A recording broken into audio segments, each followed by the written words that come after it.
Subscribe कीजिए captain Batra classes private limited channel को और बेल आइकॉन दबाइए लेटेस्ट वीडियो सबसे पहले देखने के लिए। My dear students, welcome to Captain Batra classes. Yesterday we discussed about parts of speech कि parts of speech क्या होते हैं, उनके टाइप्स क्या होते हैं, उनको कैसे हम रिकॉग्नाइज करते हैं। ये सारी चीज़ें हम लोगों ने इसके पहले वाले वीडियो लेक्चर में डिस्कस किया। In this video lecture we are going to discuss a very common but very important chapter, that is sentence. Generally students sentence पढ़ लेते हैं, sentence रट लेते हैं, but when this is the matter of recognizing, जब sentence को recognize करने का समय होता है तो they are unable to recognize it. आज अपने इस वीडियो लेक्चर में मैं आपको ये समझाऊंगा कि सेंटेंस के जो टाइप्स हैं, फर्स्ट ऑफ ऑल सेंटेंस किसे कहते हैं और सेंटेंस के जो टाइप्स होते हैं उन्हें आप किस प्रकार से पहचानेंगे। तो सबसे पहले हम ये डिस्कस करते हैं कि सेंटेंस आखिर हम कहते किसे। तो sentence is a group of words arranged in such a way that makes a complete sense और मीनिंग। यानी सेंटेंस हम ऐसे ग्रुप ऑफ वर्ड्स को कहते हैं जिनको हमने इस प्रकार से अरेंज किया हो, जिनको हमने इस प्रकार से लिखा हो कि उसकी एक कंप्लीट मीनिंग निकल करके आती हो, उसका एक कंप्लीट पूर्ण अर्थ निकल करके आता हो। ऐसे ग्रुप ऑफ वर्ड्स को हम सेंटेंस कहते हैं। तो फर्स्ट ऑफ ऑल हमें यह देखना है कि सेंटेंस में कौन कौन सी चीजें इंक्लूड हैं। तो आप देख सकते हैं कि सेंटेंस की डेफिनेशन में सबसे पहले लिखा है कि sentence is a group of words. यानी सेंटेंस किसे कहते हैं, तो सबसे पहले सेंटेंस एक शब्दों का समूह है, यानी ग्रुप ऑफ वर्ड्स को हम सेंटेंस कहते हैं। कई बार लोग सेंटेंस की यही डेफिनेशन देते हैं कि sentence is a group of words, लेकिन दिस इज फॉल्टी। सेंटेंस अगर हम केवल ग्रुप ऑफ वर्ड्स को कहेंगे तो मैंने एक सेंटेंस यहां पर एक ग्रुप ऑफ वर्ड्स लिखा है, रीड्स अ राम बुक। मैंने ये दुनिया का सबसे आसान एग्जाम्पल लिया हुआ जो कि हर बच्चे के, हर स्टूडेंट के दिमाग में ये उसकी जबान पर रहता है, राम रीड्स अ बुक। अगर मैं आपसे पूछूं कि ये किस प्रकार का सेंटेंस है, ये सेंटेंस है कि नहीं, तो आप ये तुरंत बताएंगे yes this is a sentence. लेकिन अगर हम सिर्फ ये बोलें कि sentence is a group of words, तो आप देख सकते हैं कि राम रीड्स अ बुक में देयर आर 4 वर्ड्स और यही 4 वर्ड्स हमने रीड्स अ राम बुक में भी यूज किया। बट कोई कॉमन सा भी स्टूडेंट ये बोलेगा कि ये सेंटेंस है मगर ये सेंटेंस नहीं है। उतने ही वर्ड्स इसमें भी यूज हुए हैं और उतने ही वर्ड्स इसमें भी यूज हुए, मगर आप इसे सेंटेंस कहते हैं और आप इसे सेंटेंस नहीं कहते। What is the reason? Reason is this कि sentence is a group of words. Sentence हम शब्दों के समूह को तो कहते हैं, लेकिन इस प्रकार के शब्दों के समूह को कहते हैं अरेंज्ड इन सच अ वे, यानी जिनको हमने इस प्रकार से अरेंज किया हो। किस प्रकार से अरेंज किया हो? आपको मालूम है कि सभी लैंग्वेजेस में सेंटेंस को फॉर्म करने का, सेंटेंस को अरेंज करने का एक तरीका होता है। जैसे इंग्लिश लैंग्वेज में सबसे पहले हम सब्जेक्ट को पोजीशन करते हैं, इसके बाद हम वर्ब को लिखते हैं और उसके बाद हम ऑब्जेक्ट को लिखते हैं। मीन्स टू से इंग्लिश लैंग्वेज में जब हम कोई भी सेंटेंस बनाते हैं तो उस सेंटेंस को बनाने का, वर्ड्स को सेंटेंस में लिखने का एक मेथड है, एक तरीका है। जैसे इंग्लिश लैंग्वेज में सबसे पहले सब्जेक्ट होगा, फिर वर्ब होगी और उसके बाद ऑब्जेक्ट होगा।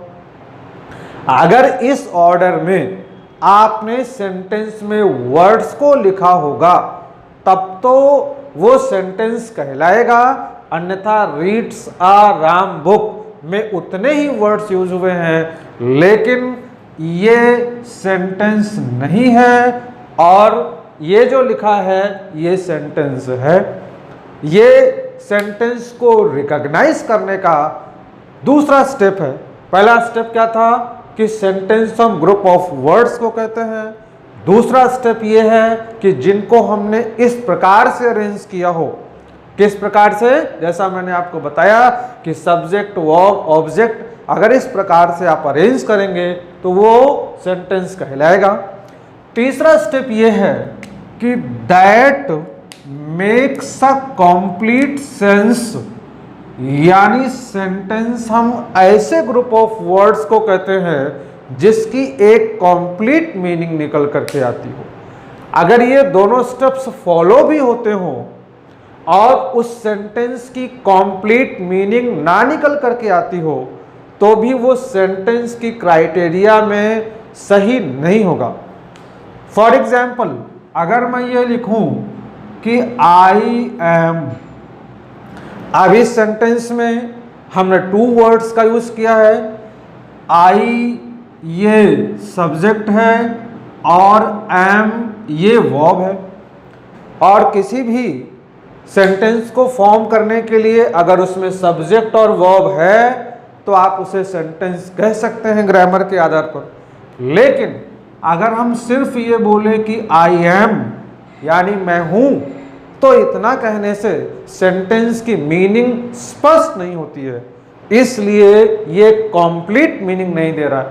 तो आप इसे कंप्लीट सेंटेंस नहीं कह सकते in spite of being fit according to grammar. तो इस प्रकार से किसी भी ग्रुप ऑफ वर्ड्स को सेंटेंस बनने के लिए उसे ग्रुप ऑफ वर्ड्स होना होगा, प्रॉपर तरीके से अरेंज होना होगा, और अगर वो कंप्लीट मीनिंग देता होगा तभी उसे हम सेंटेंस कह सकते हैं। तो this is the definition of sentence. One more example have also been written here, like we work hard to become successful.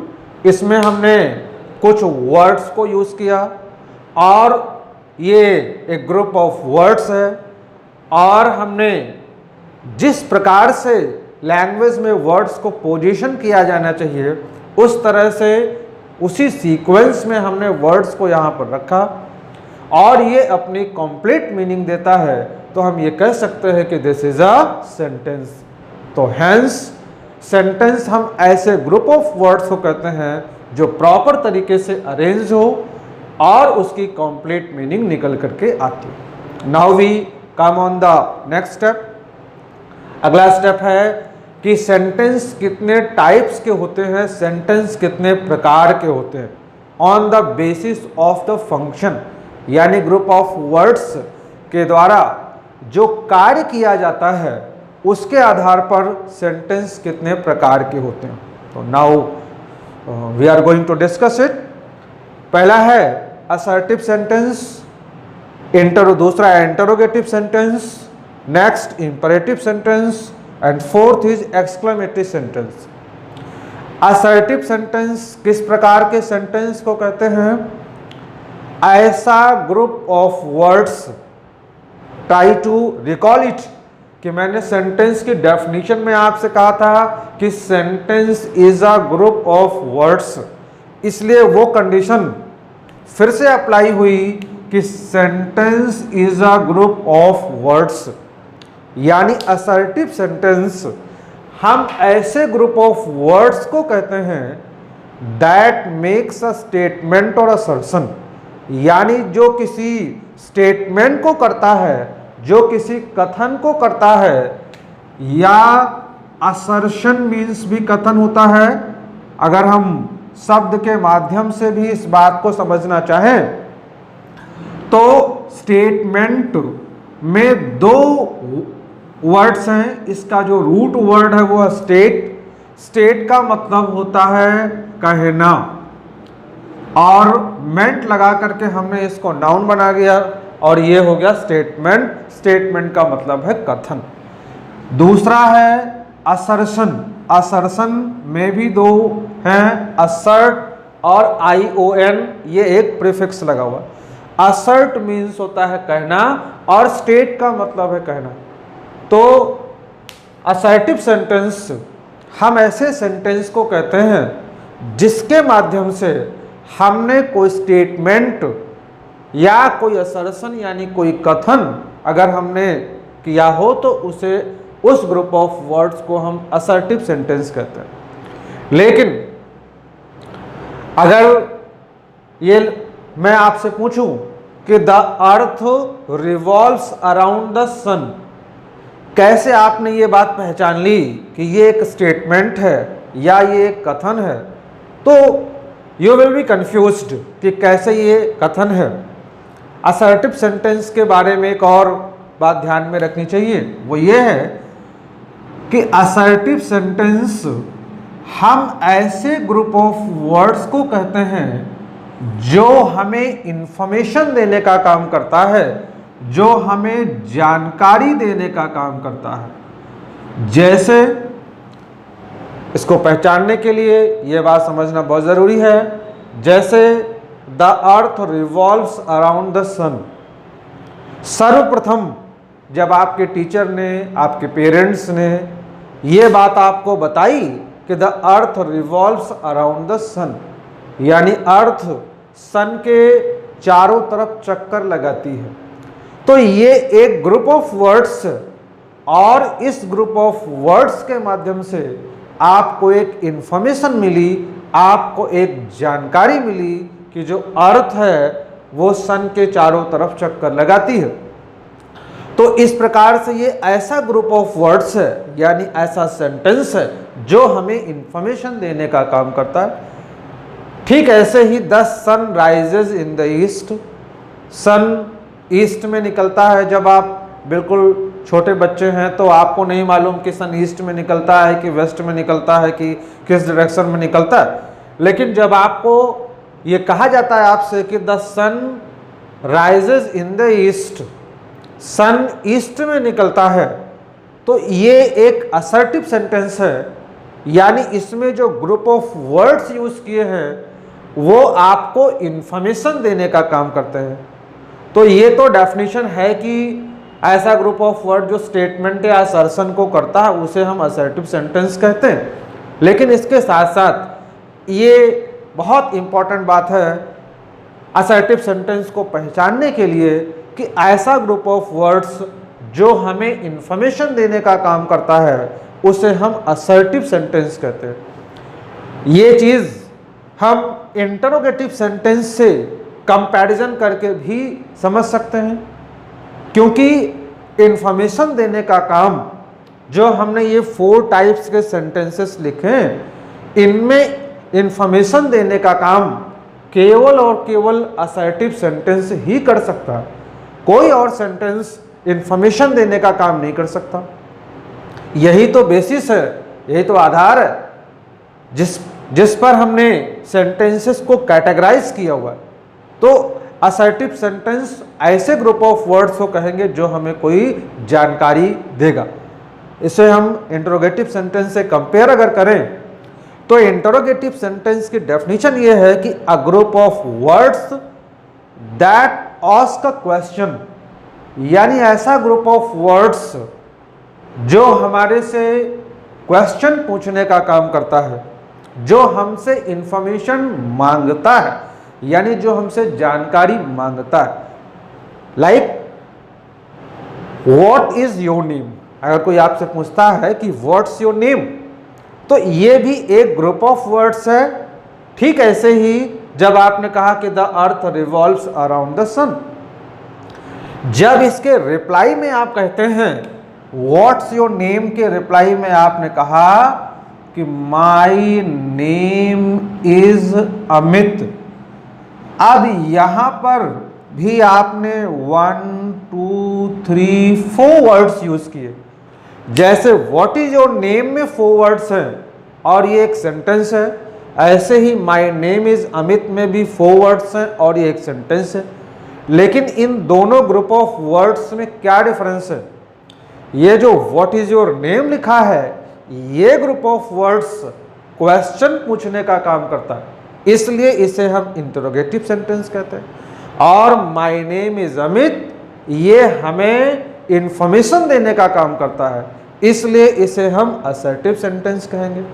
तो ऐसा ग्रुप ऑफ वर्ड्स जो हमसे क्वेश्चन पूछेगा, जिसके माध्यम से हम किसी से क्वेश्चन पूछने का कार्य करते हैं, ऐसे ग्रुप ऑफ वर्ड्स को हम इंटरोगेटिव सेंटेंस कहते हैं।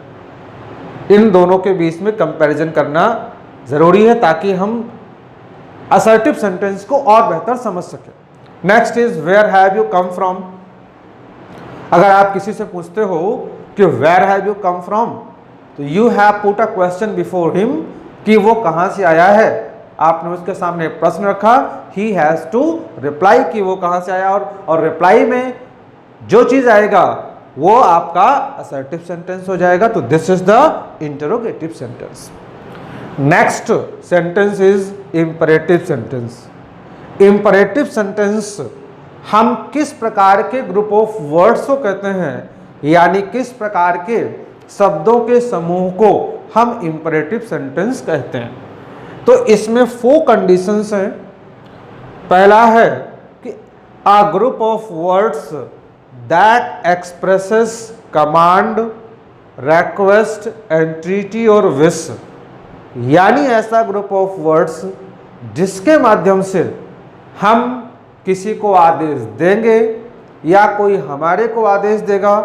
ऐसे ग्रुप ऑफ वर्ड्स जो कमांड को, आज्ञा को, आदेश को एक्सप्रेस करते हैं, दिखाते हैं, उन्हें हम इंपरेटिव सेंटेंस कहते हैं। जो रिक्वेस्ट को, निवेदन को एक्सप्रेस करते हैं, उन्हें हम इंपरेटिव सेंटेंस कहते हैं। और जो एंट्रीटी, एंट्रीटी का हिंदी में मतलब है विनती, और ऊपर ये लिखा है रिक्वेस्ट, और रिक्वेस्ट का मतलब है निवेदन। वैसे तो ये दोनों शब्द एक ही जैसे हैं, लेकिन दोनों में डिफरेंस है। Will discuss after some time कि रिक्वेस्ट और एंट्रीटी में क्या डिफरेंस है। Next is wish. ऐसा ग्रुप ऑफ वर्ड्स जो हमारे सामने विश को, कामना को, दुआ को, हमारी इच्छा को एक्सप्रेस करता है, या हम किसी और के लिए दुआ करते हैं, कामना करते हैं, उसको एक्सप्रेस करता है। ऐसे ग्रुप ऑफ वर्ड्स को हम इंपरेटिव सेंटेंस कहते हैं। तो फर्स्ट इज ऐसा ग्रुप ऑफ वर्ड जो कमांड को शो करता हो।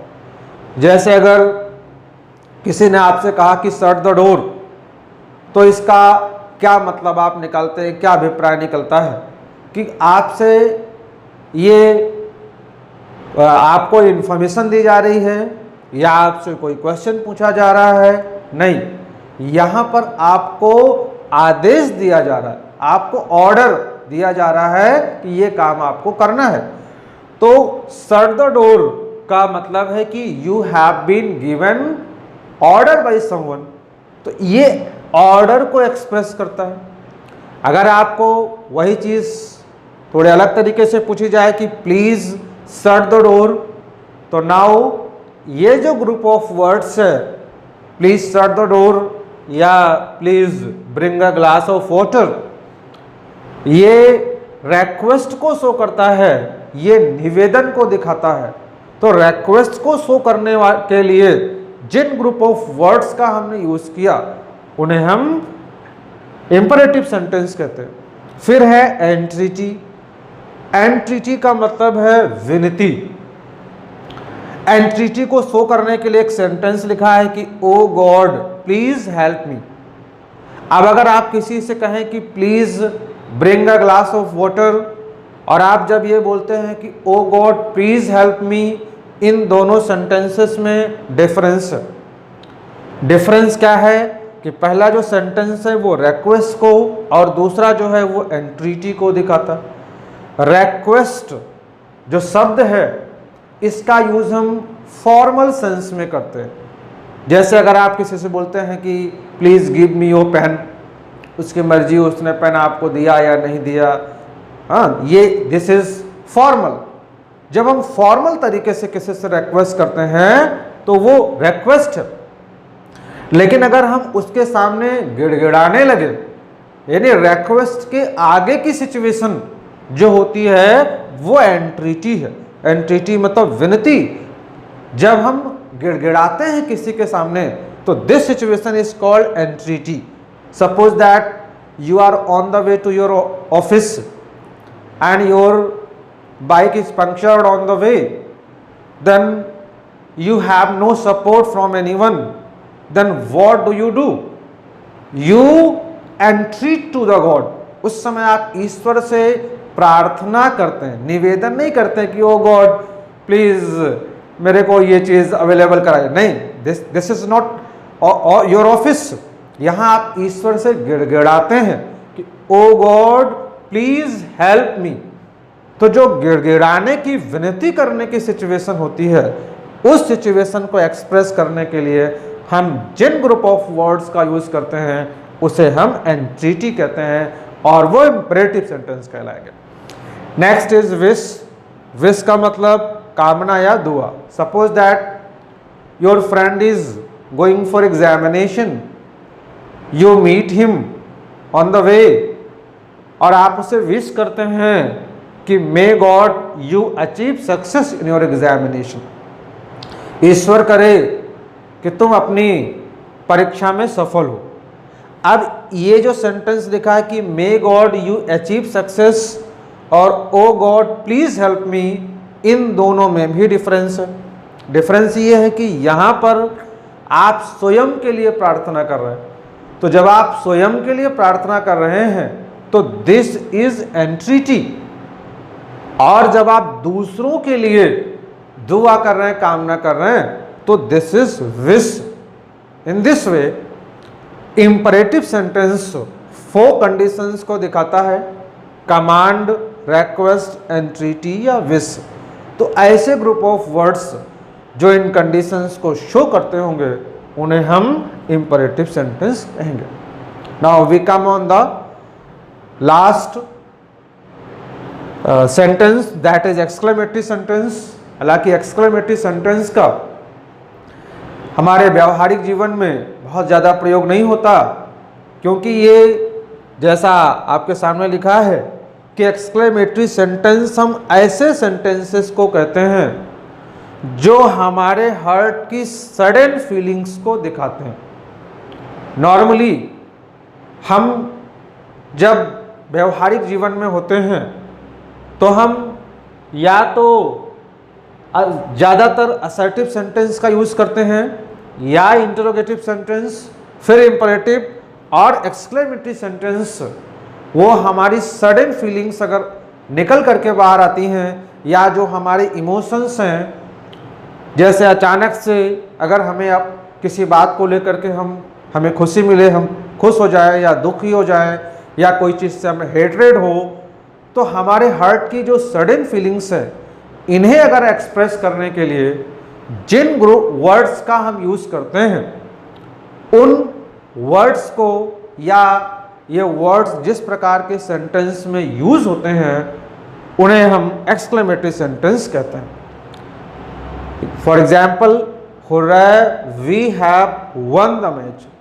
Suppose that you are playing cricket match, football match, whatever you choose, and you suddenly won the match. और जैसे ही आप मैच को जीतते हैं, आपके अंदर एक खुशी जागृत होती है और आप अचानक से उछल पड़ते हैं, और उस समय जिन शब्दों का आप प्रयोग करते हैं उन शब्दों को हम अपने हार्ट की अंदर की फीलिंग को एक्सप्रेस करने के लिए, तो उन शब्दों को हम एक्सक्लेमेटरी इंटरजेक्शन वर्ड्स कहते हैं। सपोज दैट इंग्लिश लैंग्वेज में अगर हम अपने हार्ट की इमोशन, खुशी को एक्सप्रेस करना चाहें तो hurray, we have won the match. Hurray एक ऐसा वर्ड है जो हमारे जॉय को एक्सप्रेस करता है। इन द सेम वे अगर हम किसी बात को लेकर दुखी हो जाएं, सपोज दैट कि हमने कोई बिजनेस स्टार्ट किया और उस बिजनेस में हमें नुकसान झेलना पड़ गया, तो हम ये कहते हैं अलास आई हैव अनडन, अरे मैं तो बर्बाद हो गया। तो इस प्रकार से हमारे हार्ट की जो सडन फीलिंग्स होती हैं, अगर वो बिना हमारे कंट्रोल के अचानक से निकल करके बाहर आ जाएं, तो ऐसे ग्रुप ऑफ वर्ड्स को या ऐसे वर्ड्स को हम एक्सक्लेमेटरी वर्ड्स कहते हैं या इंटरजेक्शन वर्ड्स कहते हैं, और उन शब्दों का जिस सेंटेंस में हम प्रयोग करते हैं उन्हें हम एक्सक्लेमेटरी सेंटेंस कहते हैं। तो इस प्रकार से आज हमने सेंटेंस किसे कहते हैं यह डिस्कस किया। सेंटेंस के कौन कौन से बेसिकली, बहुत डिटेल में नहीं, बेसिकली कौन कौन से टाइप्स होते हैं और किस प्रकार से हम इन सेंटेंसेस को पहचानेंगे। क्योंकि लैंग्वेज में हमें जब भी कोई चीज़ एक्सप्रेस करनी होती है, जब भी कोई चीज़ कहनी होती है, language is the medium of conversation, conveying our message to someone and receiving someone's message, this is the target of language. और ये सेंटेंस के माध्यम से पॉसिबल है। तो sentence plays a very vital role in our day-to-day life, and we should be updated, and whenever any sentence comes before us, we should be capable of recognizing it. I hope that from my today's lecture on sentence, their types and how will you recognize them, I hope that you will be benefited. Thanks a lot.